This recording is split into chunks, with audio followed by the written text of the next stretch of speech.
Come on, Bobby, hit somebody! Come on, let's go! Get on the Stick him! Come on, now, get him back! We gotta have it back! Make it go! Make it go! That's what he said! Take it in! Take it in!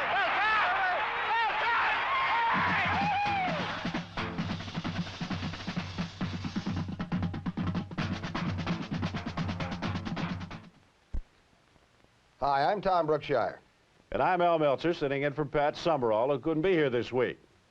Now, I'm sorry Pat couldn't make it, Tom, but it's a pleasure being here with you. All right, Al, we'll have a lot of fun. This is our final show of the season, and we'll be looking at all 4 of last week's divisional playoff games, and what a great weekend of pro football that was. Look, they had 3 of the 4 games were down to the final seconds. A couple of those truly unbelievable. I got to ask you, were you ever involved in anything like any one of those games last weekend? Well, we were never really that close. I can honestly say I wasn't. At any rate, we'll have all of last week's playoff action plus our selection best of the week, and that's going to be tough, too. And, of course, our picks for the conference championships and even the Super Bowl. There'll be 3 of us picking because Pat Summerall sent in his selections in a sealed envelope. Before last week, George Allen, one of pro football's most successful coaches, had never won a playoff game, Al. Yeah, and last Sunday, in order to win the first playoff game in 4 tries, his Redskins had to stop the bruising charges of Dan Devine's very surprising Green Bay Packers. For years, the old sod of RFK Stadium was a home in the heart of Washington, D.C. for men like Bob Thomas, Joe Rutkins, and Mean Johnny Paylock, heroes of the SOS years when the same old Skins were traditionally a 5-9 football team. Never in memory had there been a day like this in 1972, when the now mighty Washington Redskins would face the Green Bay Packers in the playoffs of the National Football Conference. It was a fine matchup between 2 newly minted NFC powers, with Washington's disciplined professionals favored to prevail against a brutal force of Green Bay Packers. Early in the game, the roughhouse Packers struck a telling blow when number 17, Billy Kilmer, was blasted into silence. Seen from another angle in slow motion, the force of the blow is apparent.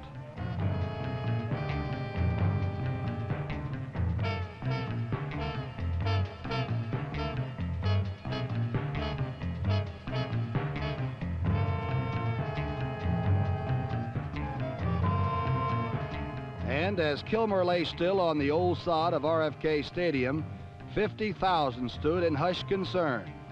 Washington had already lost 1 quarterback this year, the great Sonny Jurgensen, out for the season.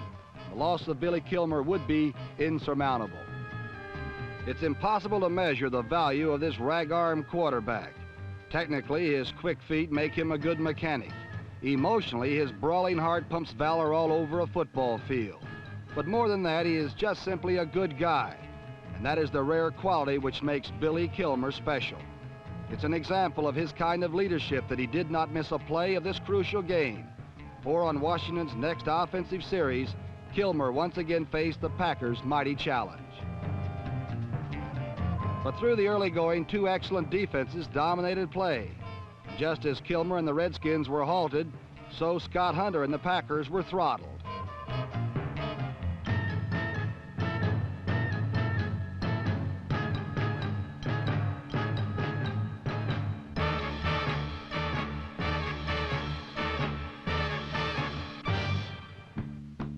But midway through the second period, Scott Hunter's passes began to find the mark.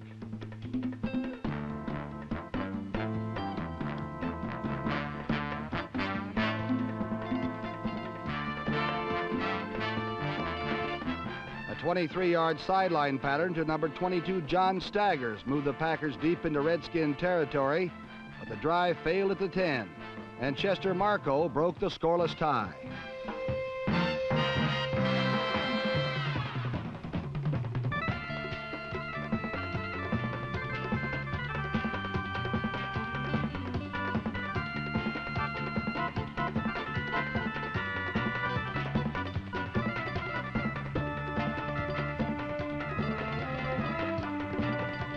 Number 28, Herb Mulkey, returned the ensuing kickoff to the Washington 40. And in this defensive battle, his 42-yard return would stand as the longest gain of the day.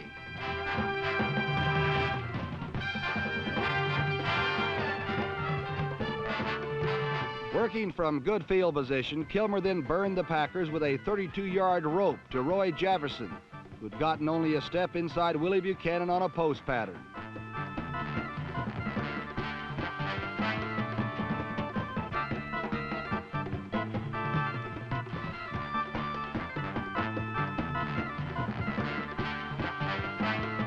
In spite of their hard-nosed defense, the Green Bay Packers left the field slightly stunned to try to regroup at the half.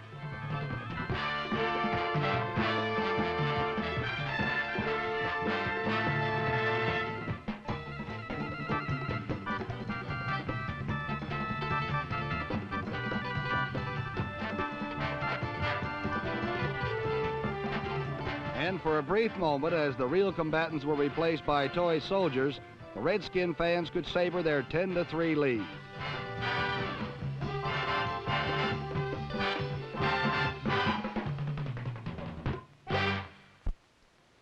Even though Green Bay trailed 10-3 at halftime, they had played that kind of bruising defense that had turned the Pack around this year and made a 10-game winner out of a young team that won only 4 times in 1971.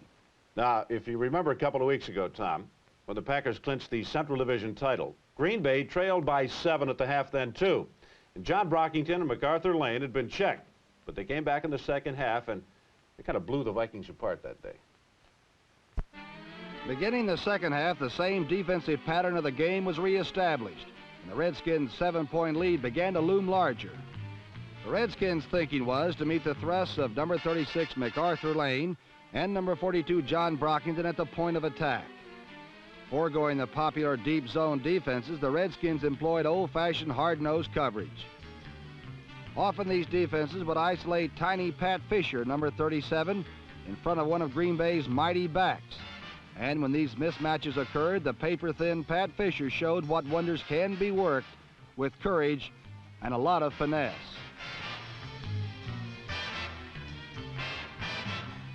Time and time again, Fisher stood between Brockington or Lane and a long gainer, and always he cut them down hard. In fact, the crazed camel himself, John Brockington, was limited to 9 yards gained in 13 tries, while MacArthur Lane could account for only 56. The Packer air game was not strong enough to force Washington out of their man-to-man coverage, and the entire Green Bay offense was stifled.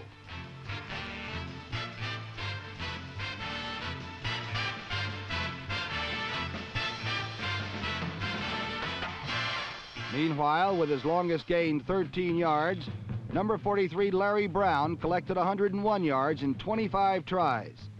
And Billy Kilmer threw just enough to maneuver the Redskins into field goal position.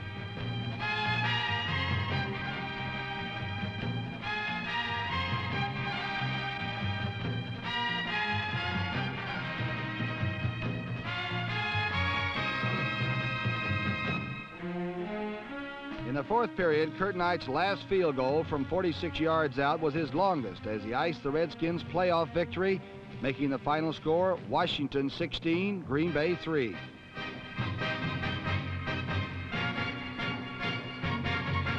And how sweet it was for all those fans who remembered Gene Brito, Don Bossler, Vince Bermudo, and even Claude Crabb.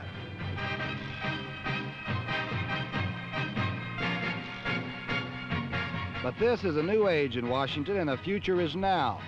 To ride with George Allen and all his over-the-hill Ramskins who blended with Pat Fisher, Larry Brown, Charlie Haraway, Lynn Hawes, and others who have now won fame without ever losing honor.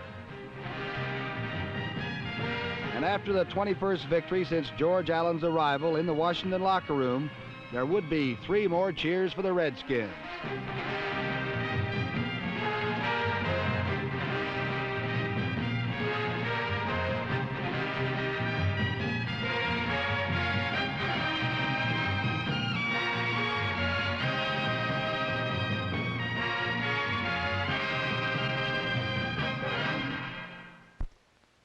Down in sunny Miami last Sunday, the unbeaten Dolphins won number 15 in a row. Tom, that's got to be quite a record. That is really unbelievable, but the surprising Cleveland Browns, led by young Mike Phipps, gave Don Shula's no-name defense just about all they could handle. Against a background of blue skies, Miami's Orange Bowl was the setting for the undefeated Dolphins to play Nick Skoric's surprising Cleveland Browns. Miami coach Don Shula might have been haunted by the specter of past games against these Browns. The only time Miami met Cleveland was Shula's first year, and the Browns shut him out 28-0. With Baltimore in 1968, the only loss was to the Browns. And in 1964, the Colts were shut out 27-0 in the championship game.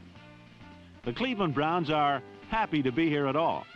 They lost all 6 of their preseason games and floundered disastrously the first half of the season. But they pulled together and, in a great team effort, won 8 of their final 9 games, 10 in all, for the wild card berth in the AFC. This man, Mike Phipps, has been the reason. One of the ironies of this playoff game is that it was the draft rights to Phipps that Cleveland obtained in return for Paul Warfield, one of the most gifted receivers ever to play football. It was one of the biggest, most daring trades ever in the NFL, and it is now paying off for both teams. Cleveland's very first play from scrimmage served to show young Phipps what he had to overcome all day, as his first pass was tipped by 2 players and then intercepted. Or was it? Whether or not linebacker Doug Swift intercepted or trapped the ball had no bearing on the outcome, as Cleveland held Miami scoreless until this play midway through the first quarter. In super slow motion, we can see number 49, rookie Charlie Babb, pour through untouched to block Don Cockcroft's punt. Babb recovered the ball himself at the 5 and then was escorted by an honor guard of Dolphins into the end zone for the first score of the game.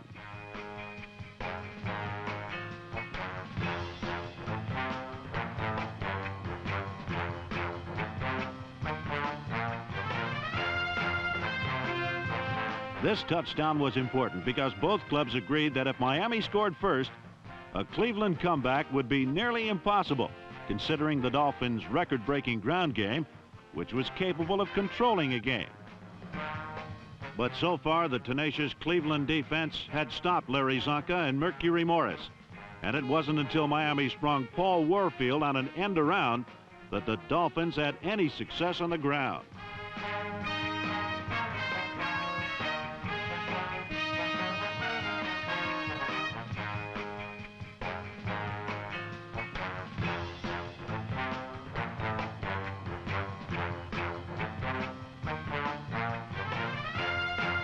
After Warfield's run, Morrow went deep to Warfield at the Cleveland goal line. But number 84, Bob Briggs, one of Cleveland's stopgap defensive ends, blindsided Morrow and caused his pass to fall short of Warfield into the hands of 2 defenders who unsuccessfully fought each other for the ball. It was a play that could have gone either way, touchdown or interception. Instead, the Dolphins settled for a Garo Yepremian field goal from the 40, and their lead increased to 10 points.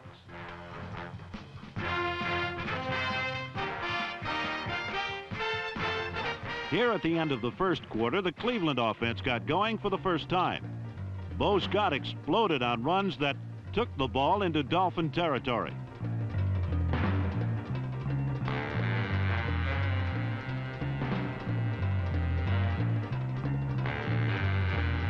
Then at the start of the second quarter came the kind of a play that often goes unnoticed until well after the game is over. Mike Phipps drilled a perfect pass to Frank Pitts, who had beaten the zone.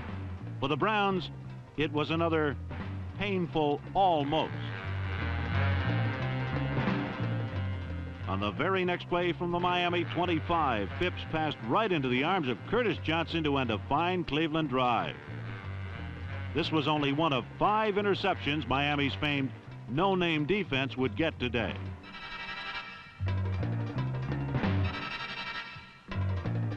Prior to the game, experts had said that Cleveland needed to play a perfect, errorless game to have any chance of beating the Dolphins. Yet last Sunday, they made a myriad of mistakes and still were in the ballgame. The reason was the surprisingly strong Cleveland defense, which in the first half continually stopped the best running game in pro football history. When the Dolphins tried to pass, Morrow found himself intensely pressured by a front 4 led by its tackles Jerry Shirk and Walter Johnson, number 71. For the entire first half, Miami's passing attack totaled 12 yards. It wasn't until the second half, after Miami again was forced to relinquish the ball without scoring, that Cleveland began its second concerted drive. It was detonated by a fine 38-yard punt returned by Tom Darden, Cleveland's number 1 draft choice.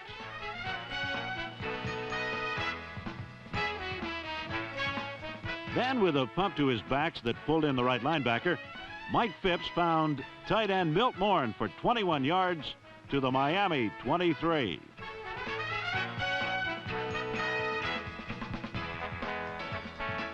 After a pass to Fair Hooker brought the ball to the 9, Phipps rolled out, faked a pass at the line, and then brushed past 2 Dolphins and squeezed his way into the end zone for a Cleveland touchdown.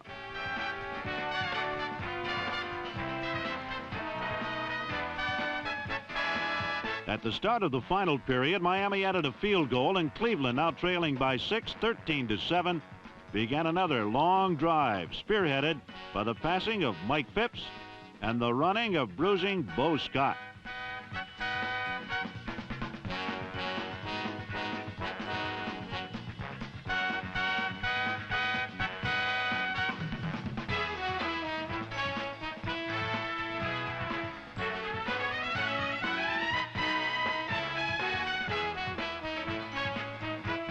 After a pass over the middle to Fair Hooker had brought Cleveland into Dolphin land, Phipps started one of the day's strangest plays with a poor pass that was intercepted by Dick Anderson, but wound up in the hands of Fair Hooker at the Miami 30.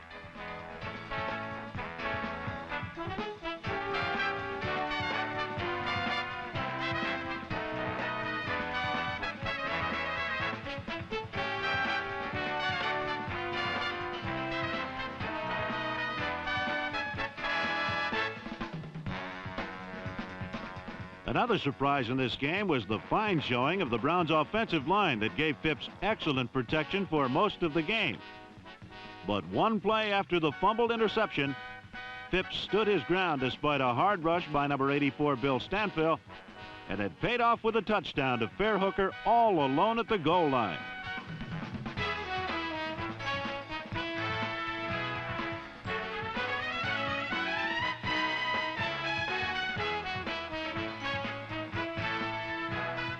The Cleveland contingent went wild as the Browns came from behind the powerful Dolphins to take the lead 14-13.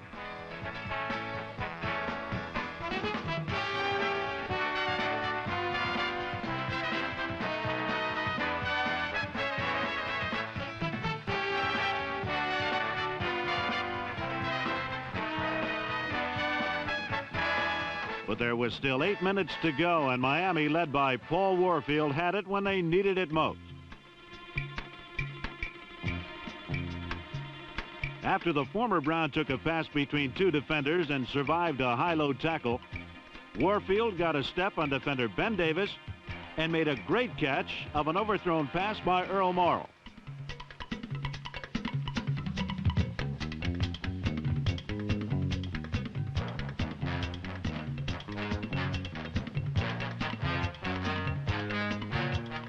After an interference call on a pass intended for Warfield at the Cleveland goal line, Jim Kick atoned for an earlier fumble by crashing through the Cleveland defense for the score that put Miami ahead for good.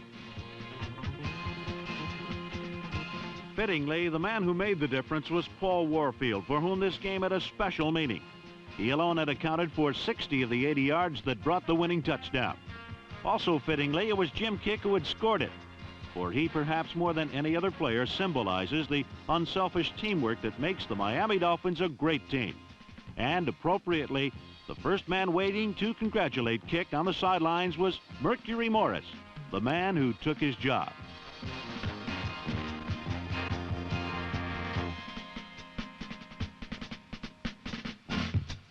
Now, as Cleveland coach Skorich watched with impending doom, Cleveland put together a final effort and drove deep into Dolphin territory with less than a minute remaining.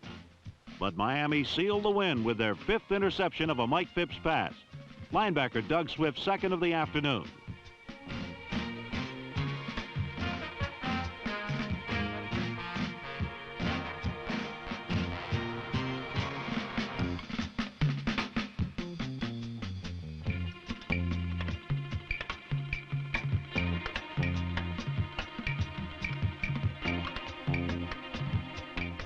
The Browns and Mike Phipps had nearly pulled off the upset of the year. But in the end, Don Shula's Dolphins had their 15th consecutive victory and perhaps the renewed impetus to propel them to the Super Bowl.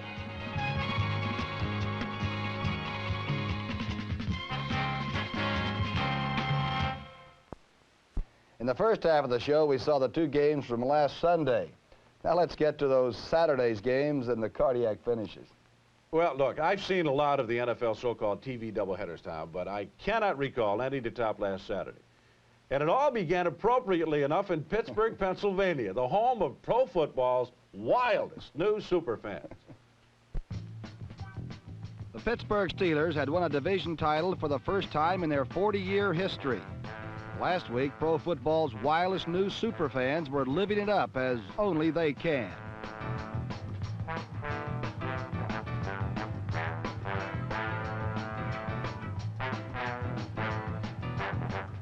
For the Oakland Raiders, the playoffs are old stuff.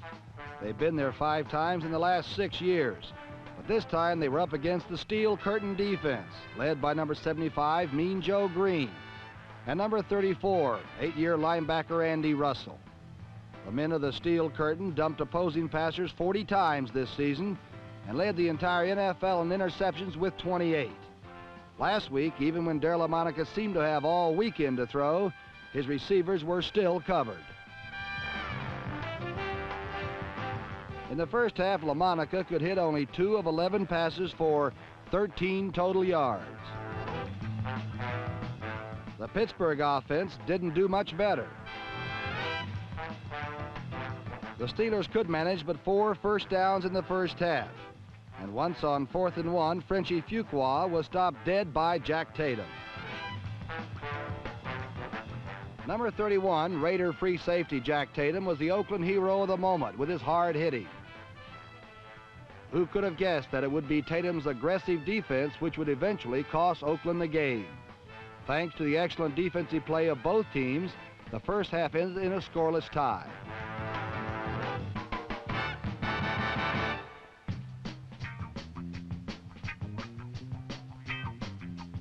On the first series of the second half, Pittsburgh quarterback Terry Bradshaw finally got the Steelers moving with short passes to the sensational 1,000-yard rookie runner Franco Harris, number 32.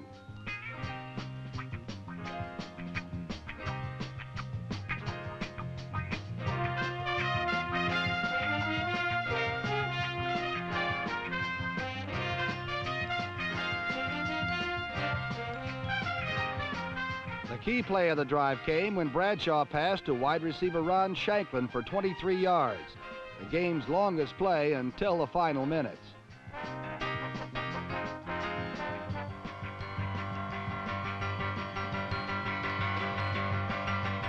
Shanklin's play put Pittsburgh within field goal range.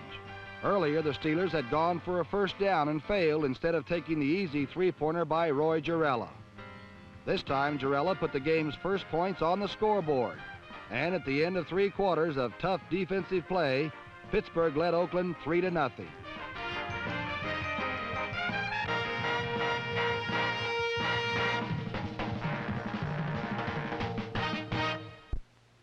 Well, after the first 3 quarters of that Oakland-Pittsburgh game, it looked like, Al, that it might end up 3-0 and set a record for the fewest points ever scored in a playoff game.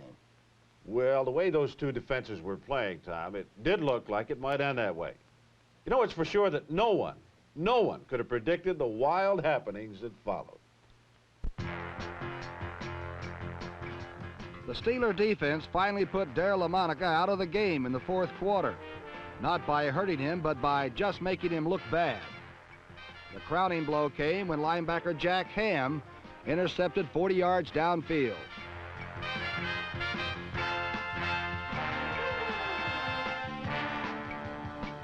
Pittsburgh's Terry Bradshaw was not having a great day either. In all, Bradshaw hit on only 11 of 25 throws. And midway through the 4th quarter, he avoided a blitz by number 41, Phil Villapiano. But he could not avoid a perfect interception by cornerback Nehemiah Wilson, number 48.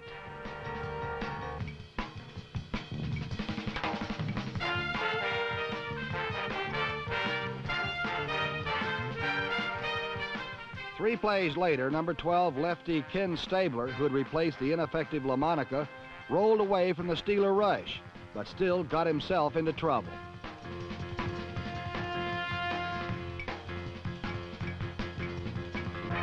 Safety man Mike Wagner's recovery led to a second Jarrella field goal and a 6-0 lead for Pittsburgh. Then with less than 4 minutes to play, Ken Stabler finally got something going for the Raiders.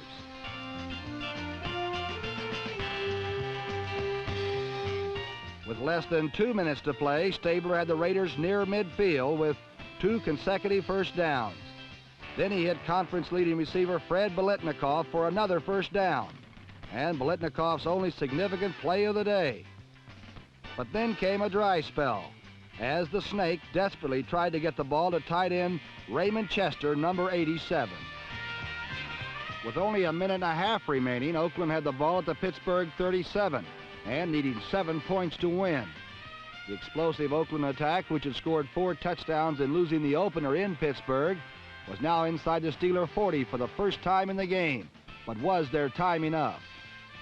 Ken Stabler again rolled left and hit rookie Mike Ciani at the 30 for the 4th first down of the drive. And then Stabler pulled off what looked like the play of the year for Oakland.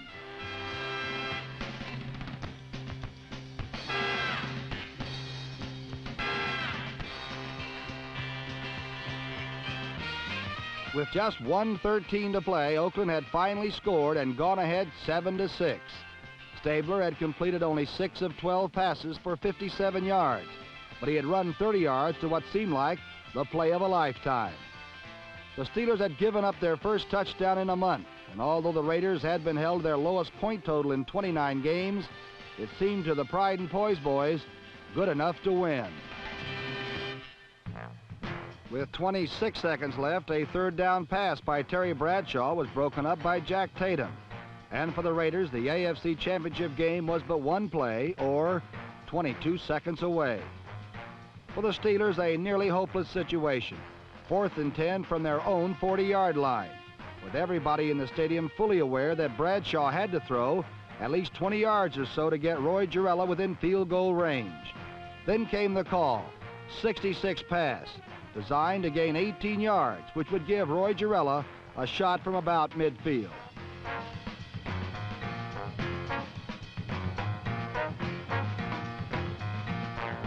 Jack Tatum, number 31, the hero.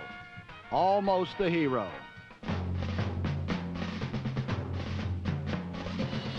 The record books will read Bradshaw to Harris, 60 yards, 5 seconds to play. But somehow that doesn't really tell the story. Very few saw what really happened when it happened. The TV audience didn't. Most of those in the stadium, including the players and officials, didn't. Perhaps Franco Harris was the only one who did see what happened, and to him it was all clear enough.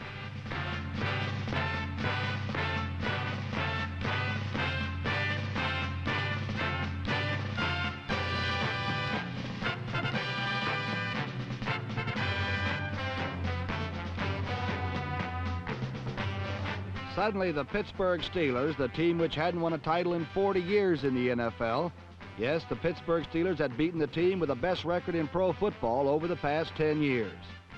Suddenly, the Pittsburgh Steelers were in their first championship game. As a grateful coach Chuck Knowles said after the game, Franco was hustling. Good things happen to those who keep hustling.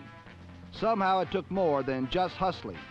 But after 40 years, who would deny the Steelers their first crack at a championship?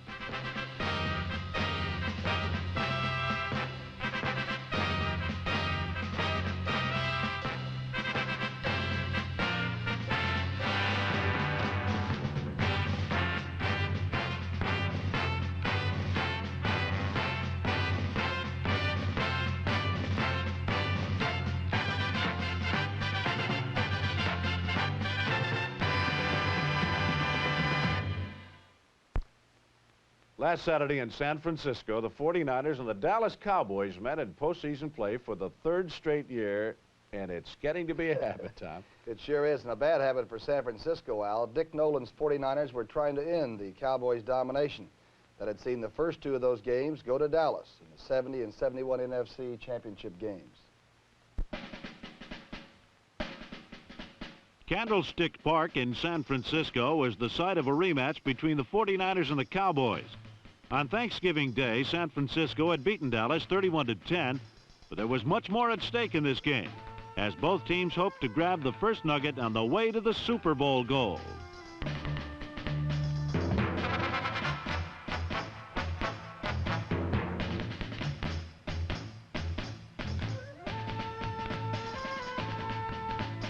The 49ers qualified for the playoffs on John Brody's 2 last-period touchdown passes on the regular season's last date. This is typical of their air-oriented attack, as combined, he and backup Steve Spurrier threw the most touchdown passes in the NFL. Although Dallas's Craig Morton set a team record for completions in a season, and he has super snatchers in Ron Sellers, Billy Parks, Lance Allworth, and Bob Hayes, the Cowboys move best on the ground, with Rayfield Wright number 70 and his line mates making room for 1,000-yarder Calvin Hill and all-purpose Walt Garrison. So it was the air-conscious San Francisco 49ers against the ground-grabbing Dallas Cowboys, as both hoped for an early Christmas gift from Cycling Santa, advancement to the conference championship game. This game was to be the highest scoring of the 4 divisional playoffs, and 7 points went up when Vic Washington fumbled, then rumbled 97 yards with the opening kickoff.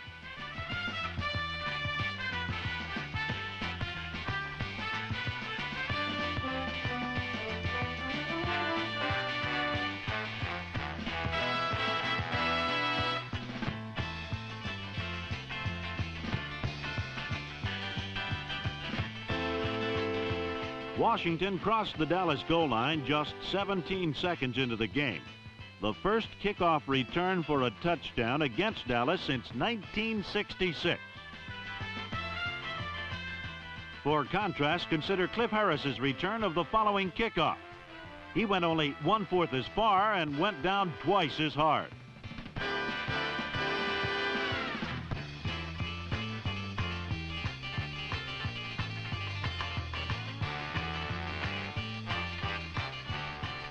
Dallas quarterback Craig Morton went right to the game plan, running 7 straight times, Hill carrying 6 in a row.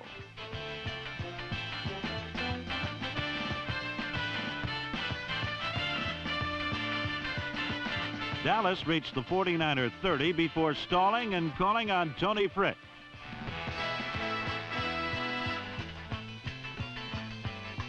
With just 4 minutes gone, both teams had scored, and San Francisco led 7-3. Later in the first period, the 49ers were on the go again. A good fake froze number 20 Mel Renfro and enabled Gene Washington, number 18, to break by him.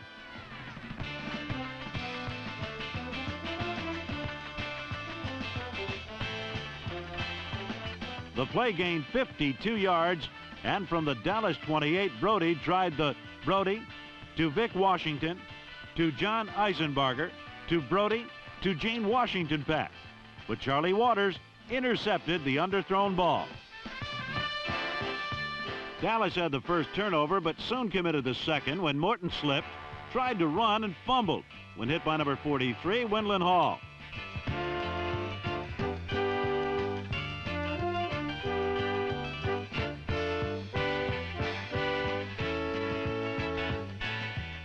Hall, a rookie, was starting for the injured Mel Phillips, and he was to be a critical character in the outcome of the game. Early in the second quarter, San Francisco cashed the break when Larry Schreiber busted in from the 1. Ted Kwolek signaled touchdown, and the 49ers led 14-3. On Dallas's next possession, they again turned it over. Rushed hard by the league's best sacking line, Morton underthrew, and Skip Vanderbunt, number 52, intercepted.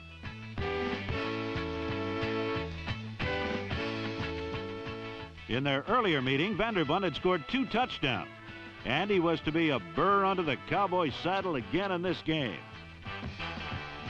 Then, with a view from our opposite side camera, Brody hit Washington with a perfect pass, the only way to beat Mel Renfro's close coverage. From the 1, Schreiber scored his second touchdown, and San Francisco led 21-3. Despite the big deficit, Dallas refused to be blown out. A field goal moved them to 6 points. And then, though a drive started ominously, they began a late first-half march. The Cowboys got another break when Hill attempted a lateral to Garrison number 32, and Lance Allworth recovered his fumble.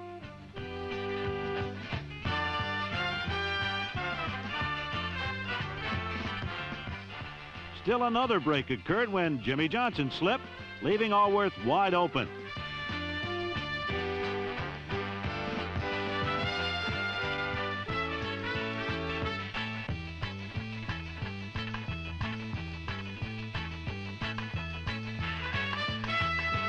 The 28-yard touchdown pass narrowed the margin to 21-13.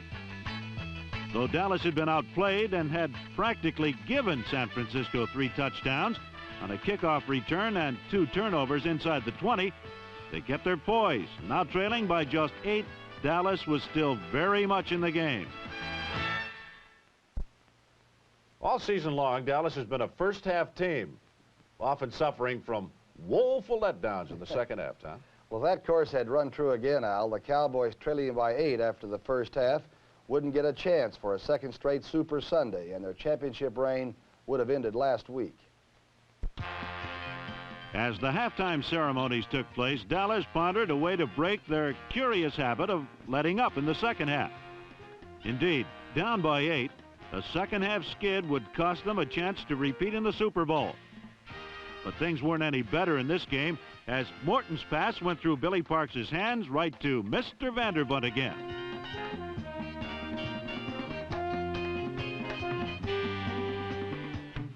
This turnover would again help set up a score.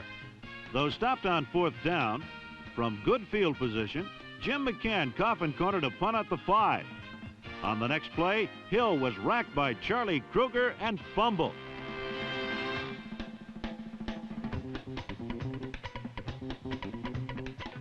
After a struggle, Wendland Hall again made his presence known. To this point, the rookie had set up 1 score by forcing a fumble, and now with this recovery, he set up Schreiber's 3rd short plunge. With 20 minutes left, Dallas trailed by 15.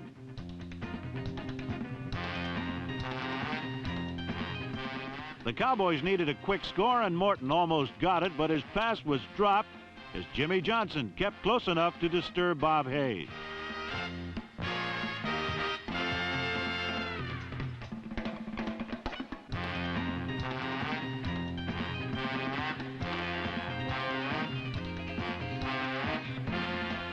That was it for Morton. Tom Landry decided it was time to bring on Staubach. Injured early in the season, he had thrown just 20 passes for the year. He has been ready for quite a while now, but Landry had stuck with Morton. However, Staubach was not to be the Messiah just yet, as he showed he could still scramble but fumbled on his first series.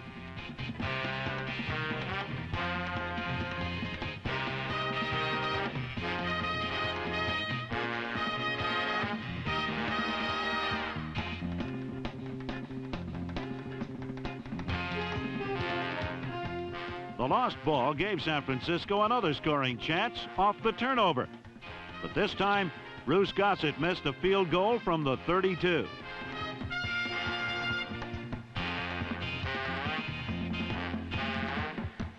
It was 3 points San Francisco would sorely miss. It was at this point that Dallas head coach Tom Landry showed his true genius. First, a great run by Hill made his play selection look good. But when stopped on 4th down, Landry did not gamble, settled for a field goal to get within less than 2 touchdowns at 28-16. With 5 minutes left, the Cowboys were stopped again as the 49ers trapped the nearly unsackable Staubach for the 4th time.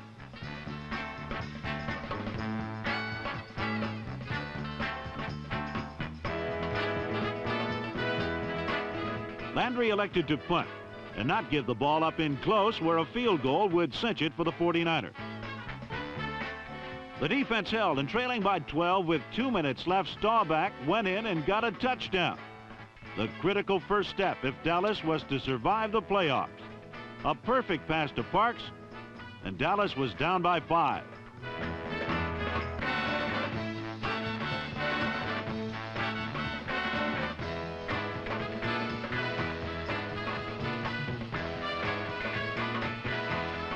Now only 90 seconds remain, and an onside kick was Dallas's only chance. San Francisco knew it, but it worked. The ball bounced off Preston Riley, and Renfro recovered. Less than a minute and a half remained for Dallas's last run at a berth in the conference championship game.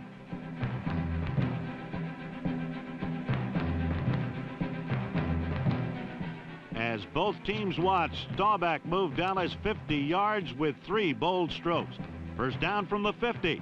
Staubach found no one open and scrambled for 21.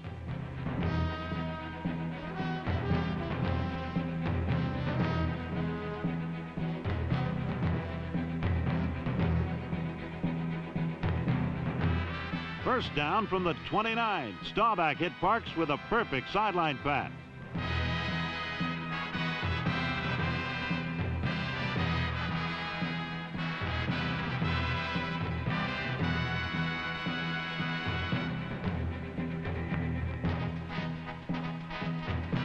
First down from the 10. 56 seconds left.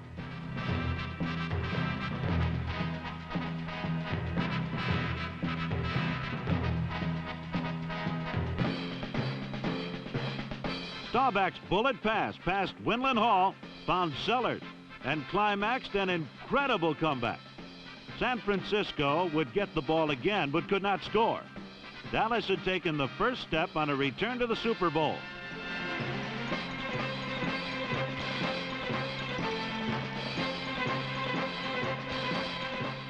History had been repeated. One game before, John Brody had come in relief and pegged 2 fourth-quarter touchdown passes to put San Francisco into the playoffs. This time they were put out of it when Roger Staubach came in with all the chips on the table and threw 2 touchdown passes in the last 90 seconds. It was an unbelievable reversal of 49er fortune. They were out of it now, but the Cowboys, riding Reborn Roger, continue their quest to repeat as Super Bowl champions. What a fantastic comeback by the Cowboys, and in particular Roger Staubach. In a great week for almost all the playoff teams, I think Roger Staubach and the Cowboys would have to be our best of the week. I have to agree with you, Tom, and now that Staubach is back and apparently all the way back, it's going to be tough in this week's NFC Championship game. More interesting, if I'm not mistaken, the Cowboys have never lost a game with Roger Staubach as the starting quarterback. So how about this week's picks? Well, we're starting out clean. What do you think about Miami at Pittsburgh? I go with Don Shula. You're going to go with the Dolphins all the way? All the way. Steelers, great defense, I think will pull the upset. Dallas at Washington. I like Washington. I like the Redskins to get in the Super Bowl, so let's see what Pat Summerall said. The envelope, please. Pat Summerall, Pat the Greek, says the Oilers over the Eagles in the Super Bowl. I don't think that's really his pick. Well, who do you like in the Super Bowl? You haven't picked it yet. Washington. Okay, that's it. At any rate, we won't be back next week, but we will be back next year with another season of great action on This Week in Pro Football. I'm Tom Brookshire. I'm Al Meltzer. Have a great 1973.